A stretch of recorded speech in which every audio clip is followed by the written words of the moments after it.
Hello, Ian, and welcome to the Make Life Rich Movement podcast. Thank you so much for coming on today. Thanks, Sarah. I'm honored to be here. Everyone, if you have a little fur dog at home that isn't always on their best behavior, or maybe you haven't taken the time to really put an effort into training them the proper way that you know you and they both deserve, today's episode is absolutely for you.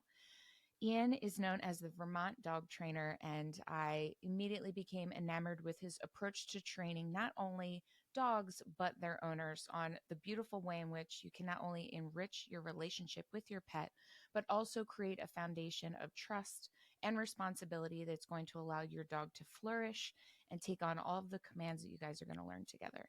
And I think Ian has such a beautiful approach to providing safety and support for your pet while they're learning these things, while also giving all of us involved the grace to kind of get through the training regiment of any age dog. So, Ian, I love, love, love your approach to just working with dogs in general and the beautiful way in which you help their owners to kind of get a grip on themselves as well Hmm. as the training process. So, thank you for your completely different approach to dog training. It is so beautiful and so needed. You're welcome. It's certainly one of those things where it's, years in the making, right? It's not something that just happens overnight, flip of the switch.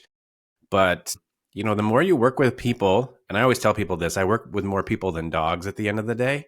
There may be one dog to a family of four, but I'm working with all four people. So learning kind of how we tick and what the lifestyle is in each specific case kind of makes you a well-rounded person, dealing with different situations, and oftentimes it can be really tense emotions as well. So it's where I'm at now. I'm in my 18th year now, so this didn't happen overnight, and I've been through the same frustrations, and I've made a lot more mistakes than any typical dog owner makes. So I become a sounding board for a lot of people. That. And I think the man, 18 years, that is a certain amount of time to dedicate, but also a huge field of data that you're able to take in and know what's working. I'm sure a lot of A/B testing and all the different dogs and personalities you'd have to kind of measure that against over time. It certainly does make you an absolute, in my opinion, behavioralist expert, which was what drew me so much to your content and to your business and what you're providing. I would love to know, what is your like earliest dog memory? Were dogs always the Hmm. animal you kind of gravitated towards first? I think so. My family had a couple of, like, the first couple of dogs I remember that we had. I've got two older brothers. They remember dogs previous to those. For me, I grew up in a very good neighborhood in the sense of we had 20 kids all within 10 years of each other in our neighborhood. And so we were constantly riding bikes over to your friend's house, right? That was the thing to do. The crazy part is our dogs followed us, and they would hang out outside of our friend's house doing who knows God, whatever. But like when we got out of the house and we'd go to get back on our bikes, like there were the dogs and they would follow us home. And it was just like, for me, I didn't look at the value of that as much as I look at it now, to where, you know, a rural neighborhood, it wasn't a big deal. Dogs kind of, traveled around to each other's homes, and it was just that kind of thing. We didn't own a fence. There wasn't a leash. There wasn't a crate. We would let our dogs out at night for the night, which is absolutely unheard of these days. And then they would bark to come in the morning. And so it was just one of those things, but they got their fair share of exercise, let's just say, with, following us around on our bikes and whatnot. And then I think it was maybe fourth or fifth grade. I think my parents did the unimaginable and they got me a dog for Christmas. I remember they came home and, opened the back door, and here comes this black lab mix with a red bow around her neck. And the most crazy part was they brought her right from our local, I don't even know if you want to call it shelter. It was not great, but they cut her loose. They just opened the door and cut her loose. And no leash, no nothing. We lived on 5 acres, and she just ran around the yard like she'd been pent up for a long time. She was 9 months old, but she never went anywhere. Like, she never left us, which is pretty crazy to think about. I would never tell anybody to do that this day and age. Never. But from then on, she never had any desire to leave. She never ran off, nothing. So those are kind of my first early memories of having dogs. But I would love to go back now, knowing what I know and watching those dogs and watching the behaviors. I think it would be really fascinating. Yeah. It is interesting you say that. A few things triggered for me. One, it really was like that back then.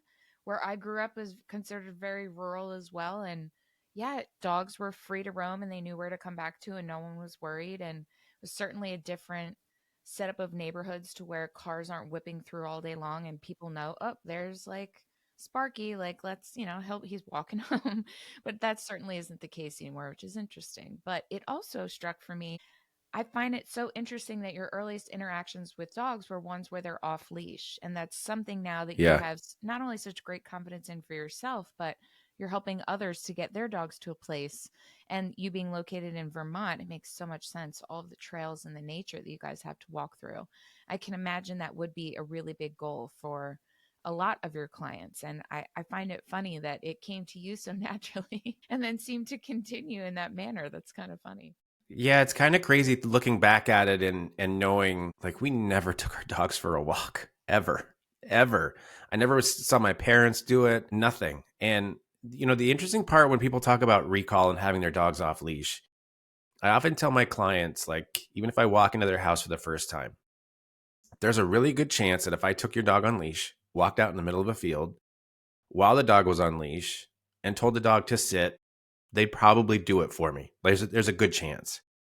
But if I did the same thing with that dog, took it off leash, let it romp for a couple minutes, and then call it back to me, there's a really good chance that dog will not come back to me. And that is because of the relationship. And I think a lot of people look at having their dog off leash as just this standalone command like sit is. Like it's just this physical position. And not many people realize it has to do with your relationship. And then, when people say, well, how do I change my relationship? Well, I mean, that's like saying to your partner, how can we make this relationship better between the two of us? Well, there's a lot of communication that has to happen. There's a lot of trust and respect and loyalty. And, all those have to be in place for that recall to truly, truly work. And I think you can work on recall in many different ways, but relationship is where that all starts. And I think once people realize that sit is entirely different from calling your dog back out of the woods, I think that's when they kind of realize, like, oh, this is a little different because this is an animal romping through the field or the woods or the yard or whatever. And we can't just depend on this standalone word to bring them back. Yeah.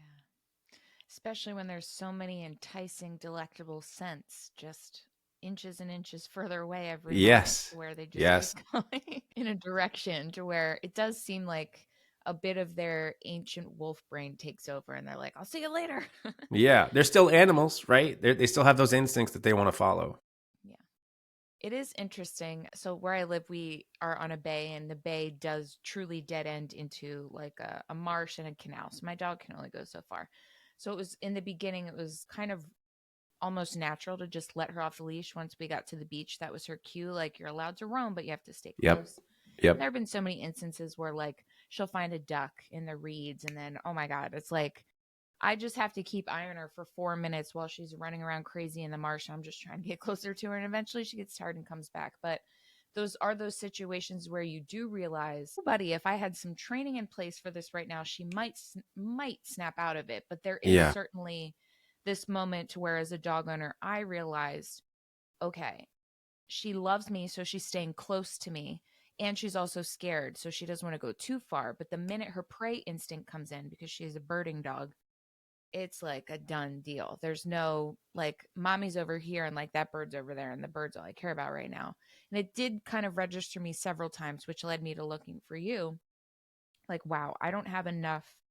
She said she stays. She barks when people are at the front door, which we kind of want because we're in the middle of nowhere and we do want her to alert us that there are people coming. But it was the instance of seeing, like, oh my gosh, if she turned back into a dog for a second, I have no control over her. And I didn't really know if that was something that could be adjusted, corrected, our relationship changed in that manner. But I'm sure a lot of dog owners have gotten their dog or been in a situation where their dog is just so happy, blissfully being a dog, they're out to lunch and they're not listening. So, could you tell us a little bit about what exactly is happening in that moment? Because I think a lot of people can rely on it being defiance, but I Yeah. only see my dog living in pure joy while Yeah. she's ignoring me completely doing what it is she's doing. So, it doesn't feel, I guess it is defiance in in practice, but what is it that our dog is doing in that moment and how can we Yeah, better respond?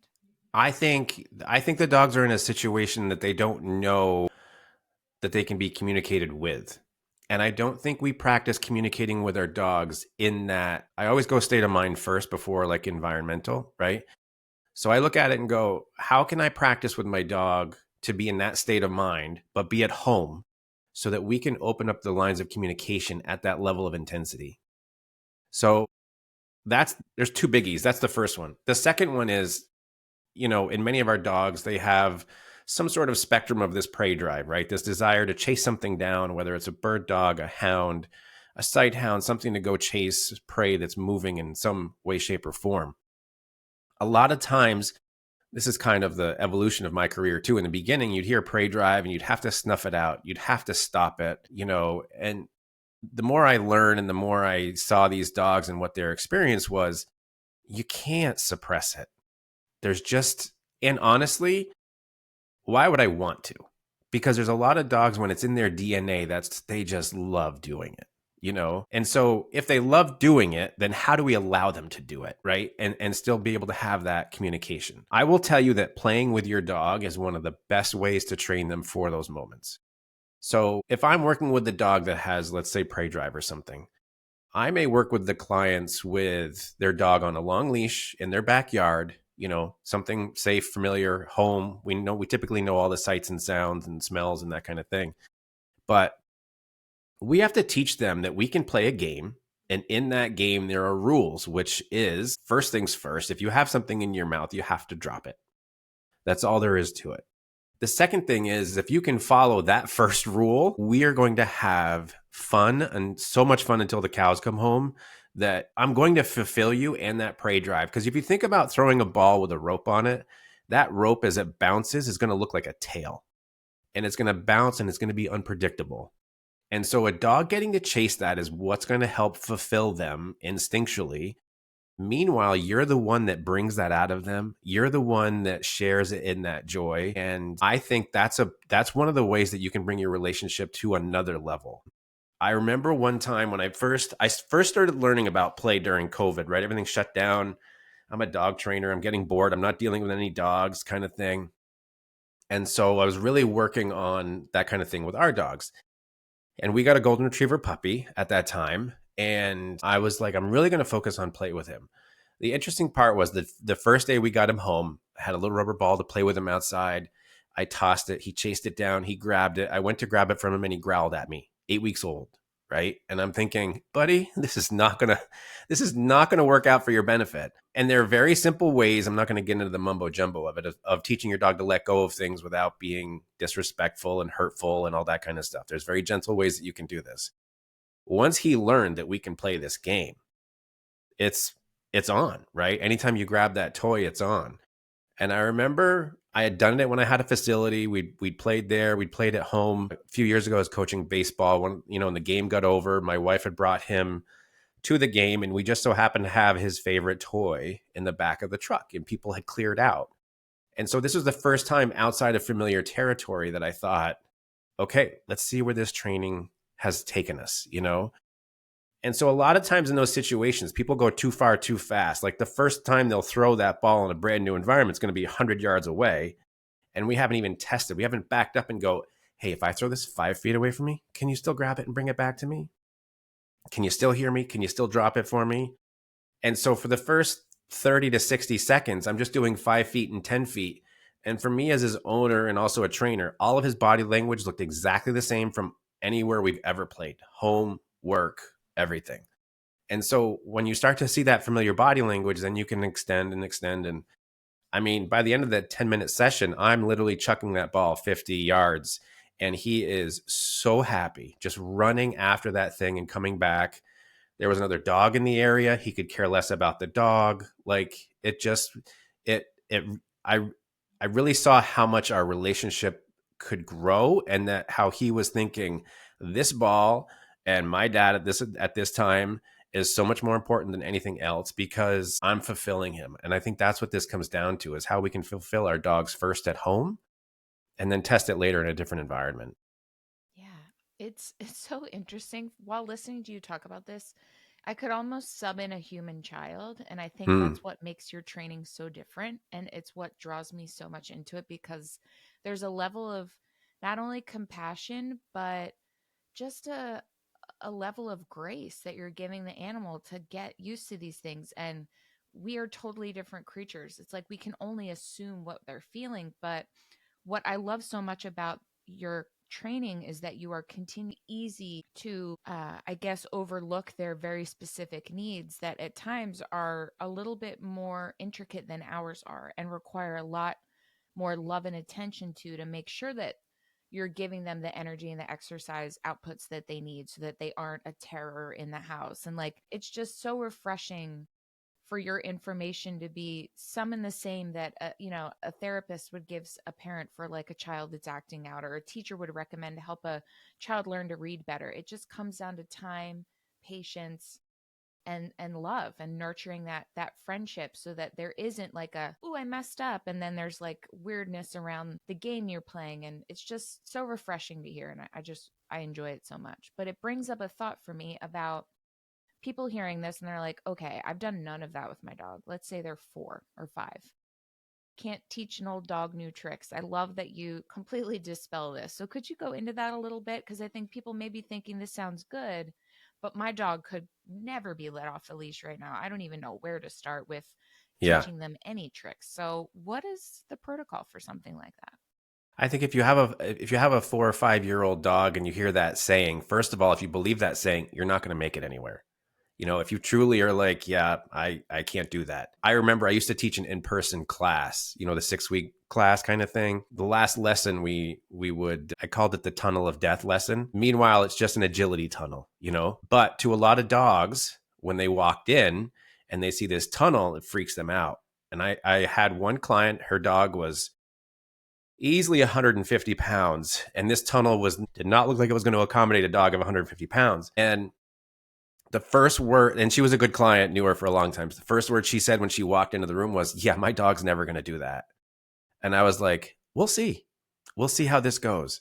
And so it's important to look at this from a step-by-step incremental process. So my assistant trainer that I had at the time, so we each took the tunnel and we made it shorter. And so we just made it so it was just like a hoop to go through for the dog. So he goes through it. She's at one side of it, cheers the dog on when he comes out of it. He's happy. The tail's going. He's like prancing, happy that he's doing it. So for the next few minutes, we slowly extend the tunnel longer and longer and longer. By the end of it, and this is like an 8 foot tunnel. I mean, he looked like a bowling ball going through a sock by the end of it, right? He did it. And when he would come out of the other end, he was so happy and so full of joy. And I told her, I said, I remember when you walked in, you said my dog could never do this. And she goes, I know. And I said, if you put that limit on your dog, you will never do it, you know? And so when it comes time to teaching people how to deal with a dog of 4, 5, 8 years old, we have to understand that their patterns have been set for a certain amount of time, depending on how long they've been with that person. So depending on the intensity of the behavior and how long they've been doing the behavior, that kind of determines how much work we have to put in. I think the person that said you can't teach an old dog new tricks was not a patient person. I think they just wanted something done quickly and they can't do it, so you just can't do it. But if you take the time to do it in the incremental process, it's different. So everybody, when they want their dog off leash, they go from teaching their dog how to walk while they're holding the leash to then nobody's holding the leash and the leash is off and the dog is free and we're hoping for the best. And that is a humongous jump for dogs and for dog owners. And I tell people there's a reason we don't send 8-year-olds to college. Like, they're not ready emotionally, they're not ready socially, they're not ready educationally. Some of them may make it, it may not look pretty, but that is too much of a jump. So we have to teach them, like, let's start with a 20-foot leash. Let's make them walk around with it loosely while we're holding onto it. Let's practice calling them back.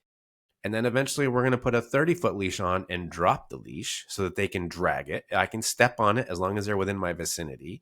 And we have to grow this over time so that the dog knows what's expected from us and we know what's expected from the dog. Of course, all the while understanding our dog's body language too. So incremental process. I always tell people don't go too far too fast. Unfortunately, I'm just as guilty in anything else that in my world too. Sometimes I go too far too fast and you're like, yep, that was a little too much. I got to back up a little bit. So I think once people realize and get that concept, then they're like, well, there are steps in between. We don't get our driver's license at 14 and hit Interstate 95 with a Ferrari, right? We've got to take our permit and drive with adults and that kind of thing. So we just got to Right. take it slow. Oh, that makes so much sense. So on the flip side, for I really enjoy the way that you kind of highlight very delicately for the parents in this situation that they may notice some emotions like frustration, anger, resentment that start to pop up during this training process. And I would love for you to go in a little bit about you kind of, to me, it came off as though you wanted to give pet owners an opportunity to notice the emotions that they are putting on the scenario that they're asking their dog to learn through. And that was such a beautiful way to explain it. And it also felt very adjacent to, well, if you have a nasty teacher in school, you're not likely to learn very much in that topic. And you're going to avoid wanting to do anything because you're scared and you don't like that scenario where you're in. But I've never heard anyone talk about this within the dog training world. And I think it's so important, and kudos to you for being brave enough to say this because it seems like the crux that I think a lot of Yeah. people are missing. I will tell you my Canines and Culture program is a 3-month online program for members. Each week they get emails or we cover a certain topic and I tell them to be patient. I don't give them any instructional videos on how to use a leash for the first 5 weeks because the first 5 weeks is about them. They learn how to assess their dog. They learn how to understand how the dog sees the world. And we talk about their energy and their breathing, what kind of world they live in, what are they always thinking of? Are they thinking intellectually? Are they thinking emotionally? And they have a lot of issues that they want to like jump quickly on, right? My dog pulls on the leash. Well, that's great. But as long as you're still frustrated, as long as you're still angry, as long as you're still doubtful and you grab the leash, you might make a little progress, but you're not going to make anywhere near as much as you could until you are centered within yourself when you grab the leash. And give me 4 or 5 minutes of just focusing 100% on your dog with everything now that you know about yourself and your dog, and now move forward. I have some of the members that comment, week 3 or whatever, they're like, I can't believe the difference in how my dog walks. They still pull a little bit, but it's nowhere near as bad. And I haven't given them any lessons on how to hold a leash and how to walk their dog. It's about changing them first. It's just like, I can't remember where I read it this weekend, but we can't expect a friend, a partner, a teacher, or a child even. We can't expect them to just completely change without us changing. There's always that we have to do it together. They have to see that we're willing to do it before they are. I coach kids basketball, 5th and 6th grade. I've got to show them what my expectations are. We have to be in agreement of how this is going to work and how I'm going to hold them accountable. And if I'm wrong, hey, I own that 100%. I'll tell them, hey, that's my mistake. But so for somebody that works with me, I think they may get a little frustrated in the beginning because if they want to, I don't want to say they want to be angry and grab the leash, but they want the quick fix. And I'm sorry, that quick fix is not, I'm not your guy if you're shooting for the quick fix, flip of the switch, let's change things yesterday kind of thing. So I think working on our own emotions and who we are and our energy first, I think that helps make the biggest changes with our dogs. It's so, yes, I agree wholeheartedly. Maybe before I wouldn't have thought about it. We, long story short, I moved in with my mother a year after my father died. During that first year of him being gone, we got her a puppy. We thought it would be helpful. She is in her 70s. It was all around not the best idea because she also had full time work. So Yeah. the puppy was not getting trained during the day. She was left by herself in a big house with a lot of traffic coming by, walking traffic specifically, other people with dogs. She had such a reactivity issue. And overall, we just realized how scared she felt because she still was so little when we moved in. She was, I think, a year and a half. And we were almost annoyed in the beginning, my husband and I, like, why is she so crazy and reactive? And then one day we realized, like, oh my God, she's scared. She's a baby and she's scared. She doesn't know what's going on. Yeah, a big old trash truck coming down the street, and we live on the beach, so our whole house shakes, like the island shakes when the trash trucks come. So she's feeling the house shake, the noises. She can't see it, she can hear it. There are just so many things that we were so quick to, this is annoying, be quiet, yelling, stop this, Yeah. stop that.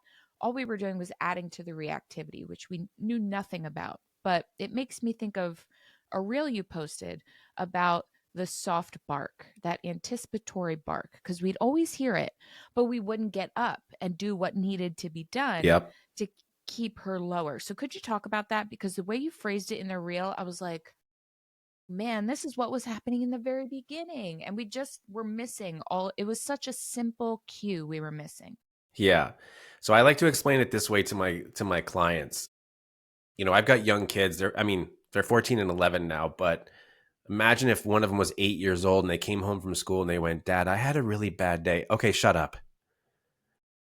Right? Now, you think about that and you think about what that does to the child, and they're not allowed to express themselves. They're not allowed to have that conversation. That is what's happening the majority of the time when our dogs bark or make a sound from something out the window. We just go, "Shut up." In some way, shape, or form, whether it's a sound or a no or a hey or a stop it, or and oftentimes because we've heard it so much, the frustration comes out in our voice, comes out in our energy. Meanwhile, the dog goes, truly, when you first hear those small sounds, which may kind of be like almost like an under the breath kind of bark, that kind of sound, that sound is their way of saying, "Hey, I hear something. I'm not sure what it is. I don't know if I have the confidence to go and take care of it, but I'm telling you that I'm concerned about something." And so oftentimes that's us saying to our dog, "Shut up," in that moment, instead of getting up, walking over to some window, even if you know there's nothing out there. I want to show the dog that you heard them. Imagine saying to your child, "Wow, I'm sorry, what happened today? Let me get you something to drink. Let's sit down and let's talk about it. I want to hear what you went through." Imagine the difference in the relationship with your child during that conversation than the "shut up and go to your room," right?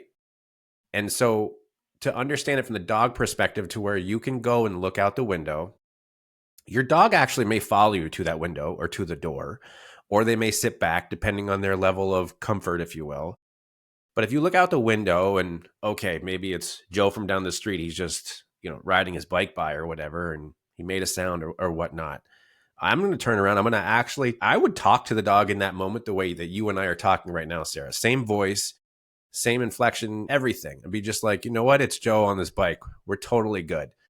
And if you walk from the window to where you were sitting, there's a really good chance your dog is probably going to track you with their eyes to see what you're doing. Now, in this whole context of everything going on, that dog goes from that low level kind of muffled bark. It may go higher and higher to a peak. But what happens is we all know from our dogs, they can go from a standstill or dead quiet to super high level of excitement and rah, rah, rah, rah, right? But they cannot come straight back down because physiologically their system is going, the heart's thumping, there may be some adrenaline, all that. So they can't come directly back down. So typically, as the dog, if you listen to your dog from that peak, it has to water down. It has to come down like a ski slope. You're going to hear it soften. So I tell my clients to listen for the silence on the way down and listen for the change in the pitch and the bark. Because during that time, the dog is actually trying to work themselves out of it. But they have this energy built up where they have to say, "I still have something to get rid of. I still have to get it out. But meanwhile, when we hear the oof, we say, "Shut up." When it hits the peak, we say, "Shut up." When they're trying to come back down out of it, we say, "Shut up." And meanwhile, they're going, "But I've heard something and I keep hearing it and nobody's doing anything about it. Nobody actually hears me." It's the age old adage of being in a foreign country where you can't speak any language of theirs that they speak, right? You can't speak any native language. Nobody's paying attention to you. Nobody can hear you. But imagine if you've been in that country for 2 weeks, you haven't been able to talk to anybody, but randomly you all of a sudden hear somebody say, "Hey, how are you?" Think about how attracted to that person you're going to be in that moment. You are going to gravitate to them quickly because now you can actually talk to somebody and they can hear you. I like to think how I like to think that's how your dog reacts to you of like, wow, you heard that?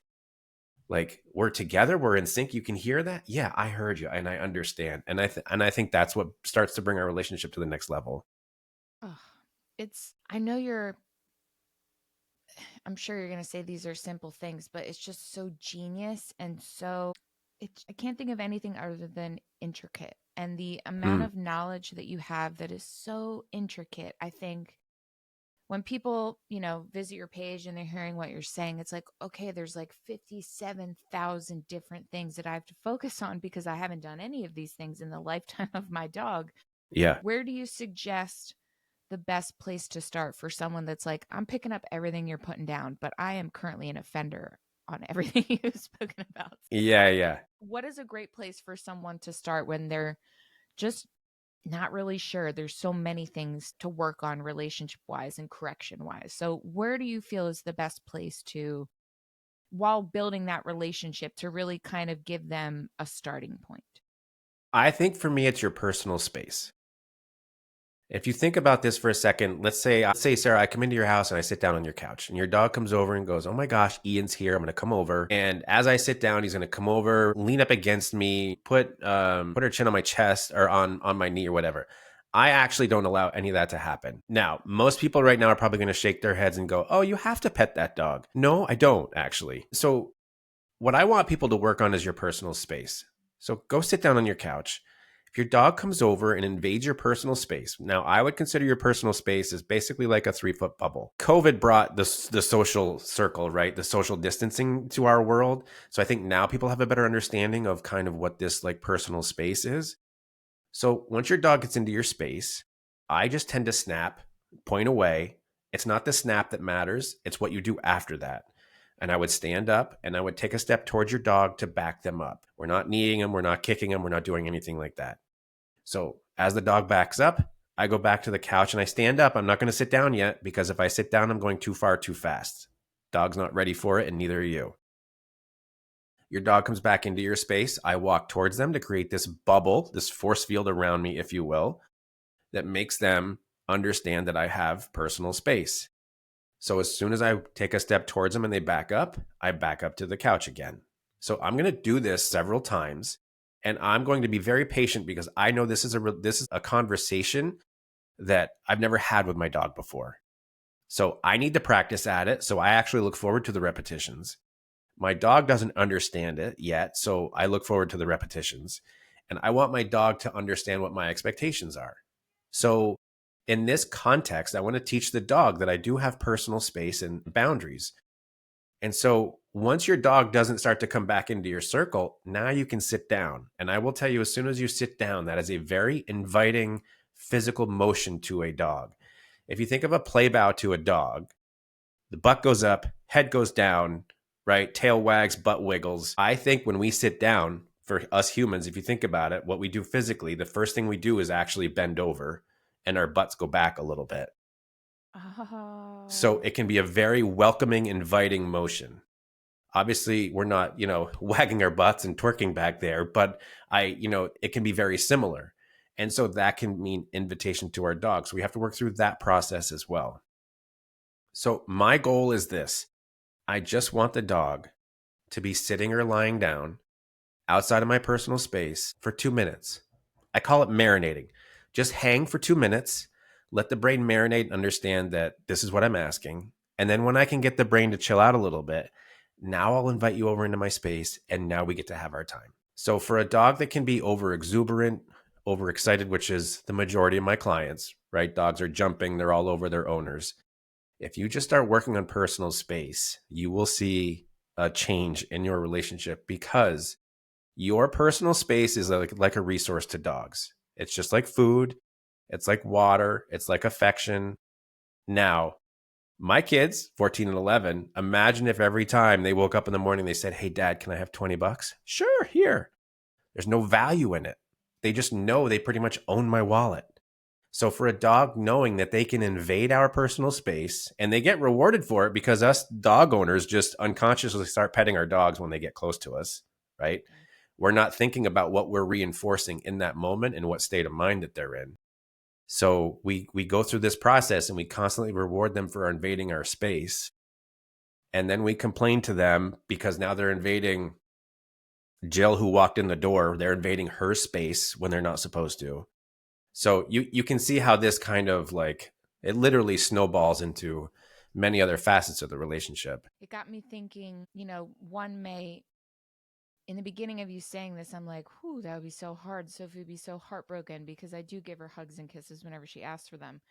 And then immediately in my mind, I thought, if this is the only tough love that I'm giving her, then I'm setting up not only myself for success, but it made me think of something that happened to us recently last week. We live on a very small beach road. We're right on a curve, and people come speeding so quickly down it. And I could hear this car about 10 feet away from coming around the curve. I knew they were going about 35.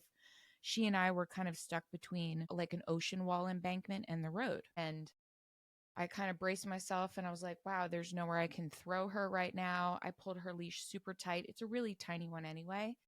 And I just kind of kicked her with my leg and said, stay. And I said it in a voice that she must have just heard, like, whoa, what's happening? Like, I need to pay Yeah. attention right now. And she did what I asked. And if she wouldn't have done what I asked while I jumped on the hood of the car and kind of took the hit, she would have been right under the wheel.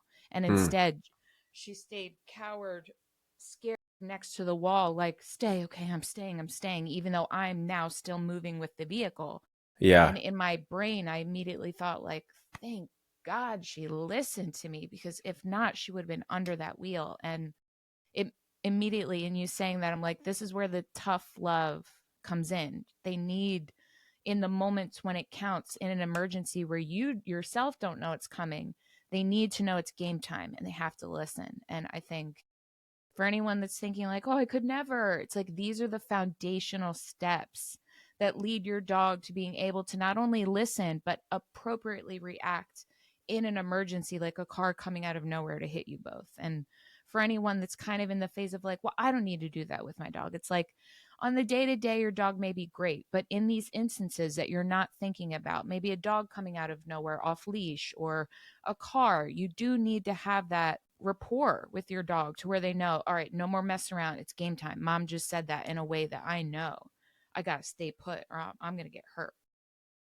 Yeah, if you think about it, it really boils down to the decision making that the dog practices on a daily basis. Mm. So I give this example. Let's say your dog is free fed all day. They can eat food whenever they want to. There's a dog door. They can go in and out as much as they want to. They can invade your space as much as they want to. There's no fence outside. They can go wherever they want to. But then you want to take your dog for a hike off leash somewhere, and they don't come to you when you call them. But what have they been practicing this whole time is all their own decisions. But when they get out there and the owner says, Fido, come here, I like to think the dog goes, yeah, okay, right, whatever, right. This is more interesting over here. Do you smell this over here? This is way Yeah, you brought more. me to Disney World today. What? Yeah, absolutely. And so looking at that decision making and how much that it happens and how much they get reinforced for truly independence, like truly. And again, and look, Sarah, this happens so much to dogs that are 6 months old, a year old. They don't have enough life experience to understand what's right and wrong. Again, it's the 8-year old that's at college and you say, hey, you got to get your homework done. What is homework? What? And so we're just honestly, at the end of the day, we're setting them up to fail and we're setting them up to be, to get mad at them. But on the flip side, if your dog is everything that you want them to be, enjoy it.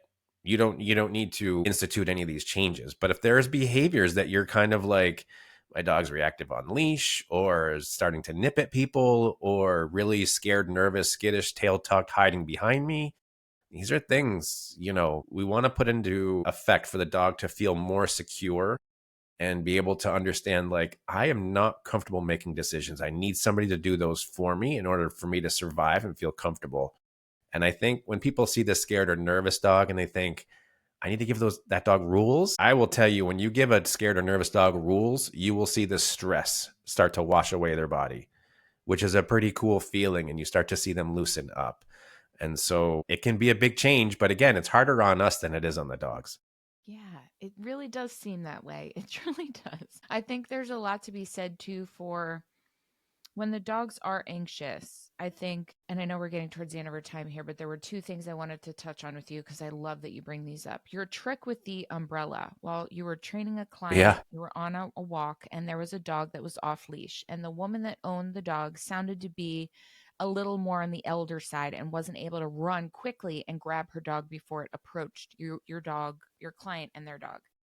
And you whipped out an umbrella and you popped it open, and I was like, my God, is that not the most genius answer? Because a normal dog has never seen an umbrella eye level in their face. They're going to be like, Yeah. whoa, what's Let alone happening? pop open. Yeah, and back Yeah. up. So I think I would just love for you to expel that tip for maybe those that aren't able to physically restrain another dog coming at them if they're a little older. I just thought it was a great tip for mothers with children while with their dog. It's like a great tool to have at your disposal that takes nothing but you carrying it with you. Yeah. I actually, I had another client tell me about the umbrella idea, as much as I'd love to take credit for it. So they lived, or they live on a lake, and summertime in Vermont, a lot of the houses around the lake are filled, right? Everybody comes up and they have their dogs, and they've struggled with their dogs and with their dog in the past, and we've worked with her and such, but they run into a lot of off leash dogs, right? Bring your dog to Vermont, you can have it off leash around the lake. Meanwhile, their dog is on leash, trying to behave, the whole thing. And so we did some work and did some lessons. And it was probably like a month from the last lesson I had with them. And she had emailed me and she had told me about the umbrella idea. And I went, oh my gosh, it's brilliant because it's such a visual change to the environment. You know, it's such a big shift from the dog coming at them to all of a sudden see this umbrella pop open. And so I thought, okay, it's going in my truck. I'm going to see, next time it happens, or I might need it. So I was with a client a couple of months ago, and I'd been out with them once already and saw their dog, and we run into a couple off leash dogs. We run into some also very considerate owners too, because there's a couple owners that holler from ahead, "Hey, do you need me to leash my dog? Please do. That would be fantastic. I really appreciate your help." And I always tell people, I think it's important for us to talk to the other people, even if we don't like their dog or like them, because I want my dog to understand that we're cool, right? If I'm ignoring the other person and ignoring the dog, I think it sends a shift to our or an energy to our dogs that they're like, okay, if dad's panicked or mom's panicked, what's going on here? Because that can tend to put like crosshairs on what's coming at us for our dog. We were probably 45 minutes into that lesson, and this lady come along, and the funny part is we had crossed paths with her at a previous lesson. So we kind of knew what to expect. And so the dogs came up, they're very happy go lucky. But what typically happens when there's two dogs, they will not come up together. One will start to flank the other. And that can get scary for dog owners with their dog on leash, because now they're kind of semi surrounded.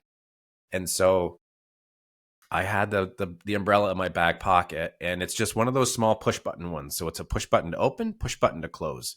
Just makes it super easy. And sure enough, I popped it open, and one dog was like, "Yep, I see it. I'm out," and gave all sorts of space. The other dog was more confident in that context, stayed closer. But the other beautiful part about this with the umbrella is it actually becomes a shield.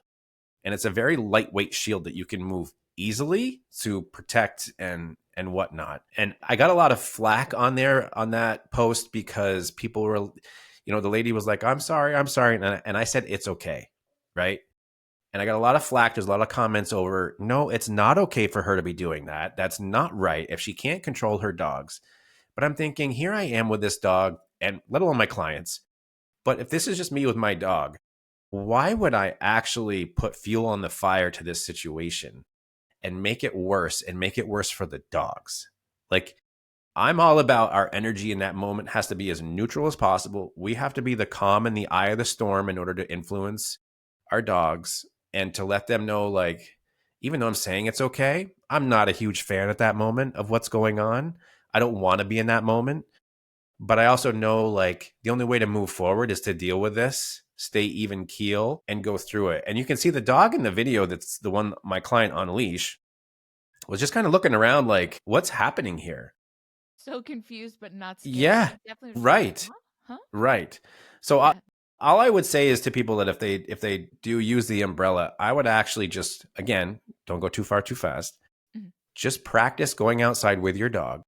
and just practice opening the umbrella and closing it, not pointing it at them, but just for the sake of getting them used to it. So you can open the umbrella and give them a treat, close it, give them a treat. So they understand like this is actually something good. Because if you surprise the heck out of your dog out on a walk with other dogs, that can make things a little bit worse. And, not everybody's ready for it. But it was one of those moments where I was like, here's my phone, record this for me. We're going to see what happens. And it just turned into one of those things.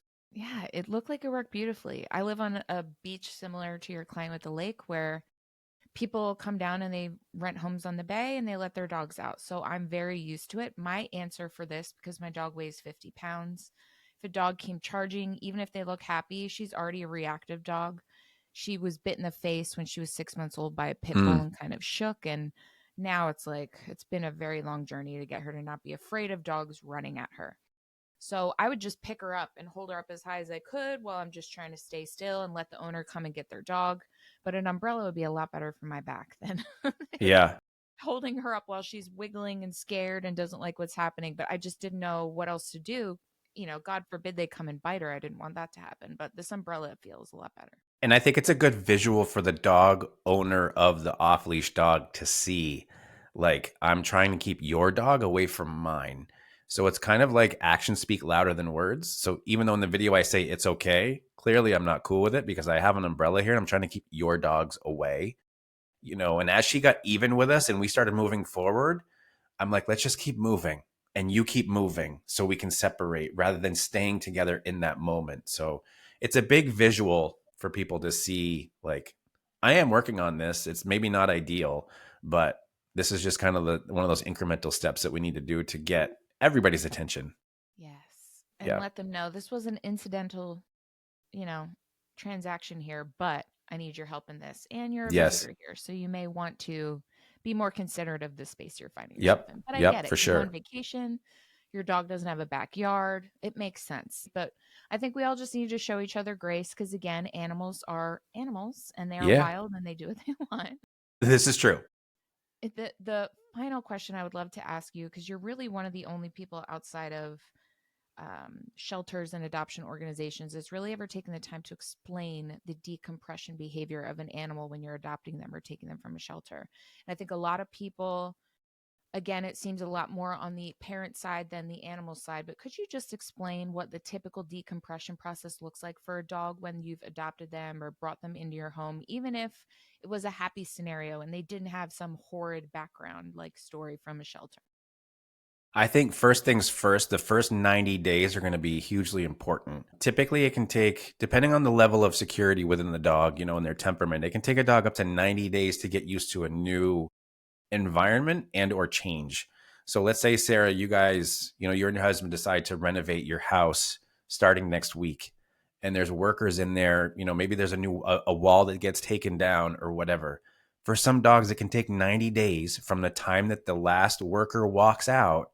It can take 90 days for the dog to feel settled again. So, yeah. So, for people that move from one home to another, when they get to the new home, you're looking at the start of another 90 days. So, a lot of times, like changes in schedule, babies coming home, all those are like day ones all over again for another 90 days. So, for a dog coming from a rescue or shelter, ideally, I'm picking that dog up on an early Saturday morning or whatever day off from work that you have. And I'm not even going to bring that dog in the house yet. We're going to go for a long walk. I don't care what it looks like. I want the dog to just walk with me, probably at least an hour. And then when I get home, I'm walking that dog inside the house on a leash and I'm bringing the dog to the water bowl because I also want the dog to understand I know what your needs are and here it is. I'm providing this to you. Because the mistake that everybody makes is as soon as they walk through the threshold of the house, what do? The leash comes off and we Toys. say, go explore your house. Well, if you have an exuberant male, there's a good chance a couple of door jams are going to get peed on, the corner of a bed, the corner of a couch. We're already saying the 8-year-old's at college, right? We're going here, go do your thing. So I'm going to provide them a little water. I may anchor them to something like a chair of a couch or the foot of a couch, heavy table, maybe even to me for a second. I might get a quick drink, hang out for a little bit, quick bite to eat. we're going for another walk now too. So I haven't even introduced the dog to the entire house yet. I want this dog to understand we're in this together. I'm going to provide this to you. I understand you've been pent up for, even if it's been 3 days or 3 months, I get it. And I'm going to help you get through that, because it's also going to be way easier for us to communicate together when all that energy is drained than it is for you to be bouncing off the ceiling. So if now the other part of it too is somebody may have a dog already and they're going to get a second dog, right? And so that first walk is going to be 100% solo, me and the dog. And then when we come back at that point, I'm going to grab each dog, put one in each hand. I'm not even going to let them meet yet. We're just going to walk together. You guys have 5-10 more years to hang out and play, but I can't redo this whole meet and greet process again. So we're going to go walk for another hour. And then when we get back, I'm going to anchor both dogs to something after I provide water. I'm going to anchor both of them to something where they can't reach each other, but they're in the vicinity together so they can practice peacefulness and calmness together. So we can just chill out. And so I want to, and this is a perfect time to introduce a dog to a crate. If you crate train, we have to drain energy first and go through that process. So for me, the first, and it might be 90 days, but for the first 90 days, it's going to be structure. It's going to be boundaries. Yes, I'm still going to pet the dog. Yes, we're still going to snuggle, but I want the dog to understand this is a routine. And so if it's not me that's going to take you for a walk, it's somebody else in the house that's going to take you for a walk. Like we're in agreement. This is the other thing too, is if the adults in the house are not in agreement about getting a new dog, there shouldn't be a new dog. It's all there is to it. If they're in agreement, then there needs to be an agreement of how much work each person's going to be putting in too. So when the dog comes into the home, we've already discussed this. We don't start talking about it 3 days after the dog's gotten home and going, who's going to do the 7 a.m. walk? Who's going to do the 4 p.m. walk? Who's going to go get the dog food? Who's going to feed the dogs? Where's the dog going to sleep? We haven't talked about that yet. I want all that stuff ironed out first because it makes it way easier. Because if you bring that dog home, open the door, unhook the leash, the dog gets to go wherever they want in the house. There's somebody in the house that didn't want the dog in the first place. And we just let the dog in the backyard and they can run around the fence and that's their exercise for the next 3 months. It's not going to be pretty. There's going to be some behaviors that manifest themselves, probably not to our benefit. Yeah. Man, I think I just love the way your brain works. And I love that you share all of this with everyone. You're helping just countless little creatures that have no voice and giving them a really great foundation to start with their owners with. And I want to thank you on behalf of all of them. And certainly thank you for people like me that are trying to take a different approach to I'll say, more common or at least available online options for dog training that just didn't feel like a good fit for myself and my husband with our dog. And I think there is a lot to be said about listening to this episode and realizing you have some room for improvement. We all do. There's always room for improvement in any relationship you have, but there's especially one that you could probably work on with the creatures in your home. And it can be as simple as some of the really easy and free tips, free things you can do that Ian has given you within this episode. But if you're feeling like you want a little bit more and you're looking for a bit more structure and training yourself along this process, can you please tell us about your February classes closed, but you are registering for March? So could you tell us a little bit about your program and what it looks like to work with you either in the group setting or individually? Yep. So my Canines and Culture program, like I said earlier, is a 3-month program. I only take 10 people at a time. And so in that, there's weekly instructional emails. There's certain pillars that we cover, from dog psychology to mindfulness, all that kind of stuff that leads us to where we want to be with our dogs. I can't really explain how much I love this program, because we do our weekly group Zoom calls. And this is, if you think about working with somebody every week for 3 months towards a goal of yours, not only is there the accountability piece, but there's also, the way that I structure these Zoom calls is I go around the room and we just talk about the previous week and what the video meant to them and how they've created the change. The second time I go around with everybody, it's like, okay, what do you want to work on right now specifically for your situation? So it allows me to customize things for each person. It's not just a template that says, okay, I have this. I will tell you there's zero obedience in this program. Zero. I there's so much more to work on with us. Nobody's ever hired me to teach their dog how to sit. It's just one of those things. Nor do I actually advertise it either, you know. So the enrollment opens, I would say, for people that are they're interested. They can get onto my early bird VIP wait list. What that means is they can get onto that wait list. They're the first ones to get the open enrollment email. So the last two programs I've had, they've each sold out in under 30 minutes as soon as enrollments opened. So it goes quickly. So I would say to get on the VIP wait list. I keep people updated as far as like when the enrollment's going to happen. And I will tell you this, you talk about making life rich. I've helped two different people through moves during the program. They actually get on the program and they're like, I'm moving, so I'm going to get behind. And I was like, nope, you are a part of this. I'm here to do this with you because this is a huge transition for you and your dog. So I don't care if there's boxes all through your house. We have to talk about how your dog is handling this kind of thing. I had another couple who had their baby during the program. So I got to walk them through how to bring the baby home, how to do it with the dog, because that is such a huge change to a dog's life, you know? And so I get to be with people for 3 months. As much as we have clients, client is a very sometimes sterile word to a degree. But seeing somebody every week for 3 months, you get to know them and their situation and their dogs and their frustrations. And we're all human and there's no judging. And so I love working with these people during this program because and also it's a 3 month program. It's 90 days because it takes a dog 90 days to get used to a new routine. Right. And so I'm using that same concept in this program to help the owners move forward with everything. So just go onto the website, vermontdogtrainer.com. You'll see the enroll now and we'll get you on the VIP list. Perfect. And I'll put everything in the show notes.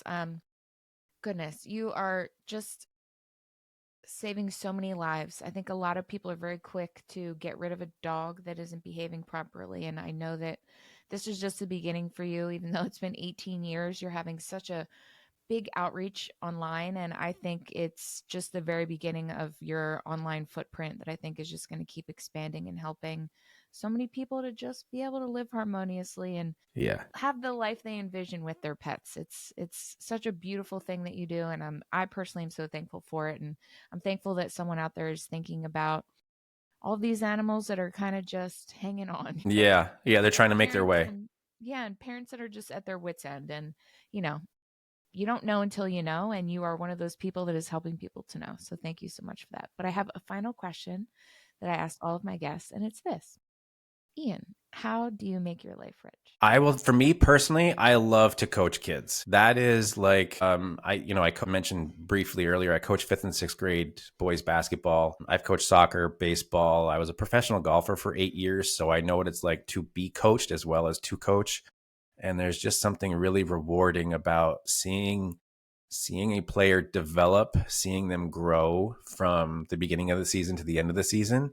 And for me, that's what it means to make my life rich. It's extremely rewarding outside of the dog world.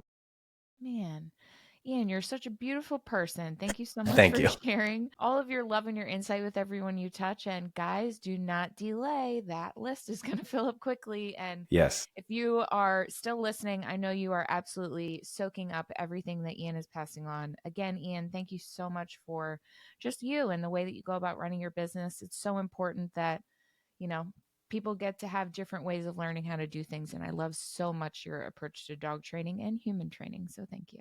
You're welcome. And I appreciate you saying that. It means a lot to me. Thank you so much for coming on.